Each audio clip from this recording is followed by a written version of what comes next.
hardest thing about being on the streets is probably being a female.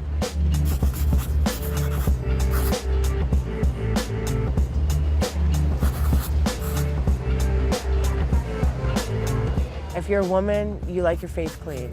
You know, you like feeling good, smelling good. Yeah, period times are not good times for us. Hi, how are you? It is very difficult to have your period and very uncomfortable.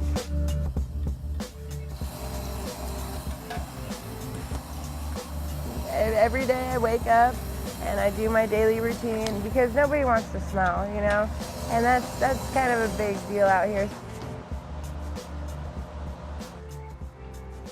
I've been doing this for so long. I'm 27 years old. This will be my 8th winter out here straight. We had a pretty rough childhood growing up. My mom was a victim of domestic violence, and so she put us through a lot.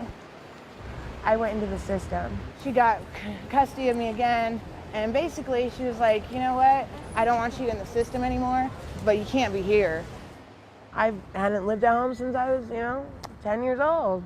And I took care of myself. There was no keeping me home anyway, whether if she wanted to or not.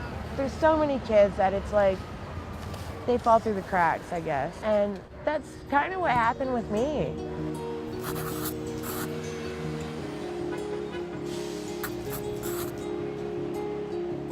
If you got cramps, good luck, I don't know.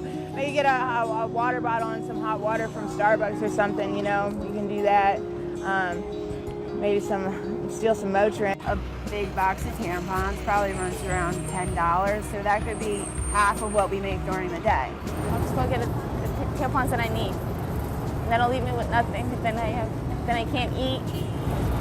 Tampons and pads are so expensive here. I mean, like the cheapest box of tampons in this Walgreens right here is like a little over $7. It's more money than me and my boyfriend spend on a meal together. I would rather be clean than, be full.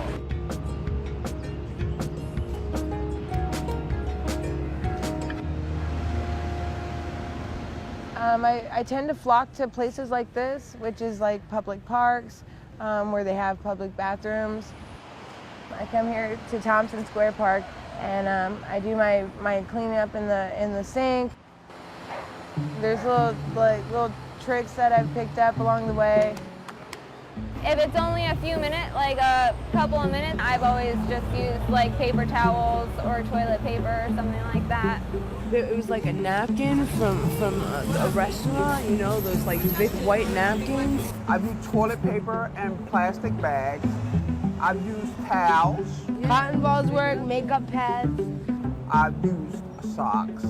I had to ball up the sock and put it there. I had an old tank top that was bleached and I stripped it.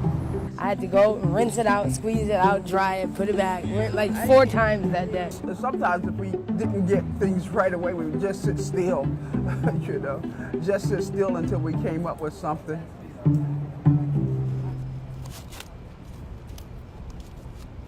And I've learned how to make my own tampons out of pads.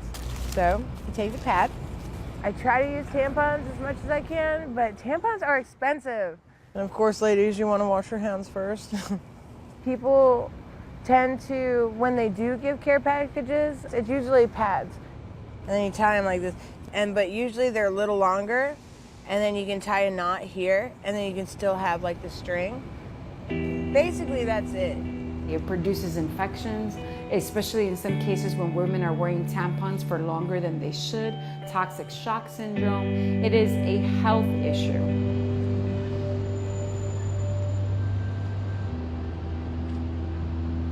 Unfortunately, there really wasn't a clear policy on where women can access the products. There's different levels of homelessness. There's women in shelters, there's women in subways, there's women, sleeping in parks. I used to be in a shelter, but I haven't been in one in a while because I don't drink and I don't do drugs anymore. And that's where most of the kind of crowd is, in a shelter. I feel safer out on the streets than I would in a shelter. Won't do it, I can't do it. I choose to be out here on the streets. So why we needed to legislate this, as opposed to just changing a policy here or there, is that it is now the law of the land. You want to feel clean like everybody else, you know what I mean? I like being out here, but everybody has a story. See, you don't really know people, and everybody has a reason for the things that they do. They do, you know? So that's kind of my story. So, yeah.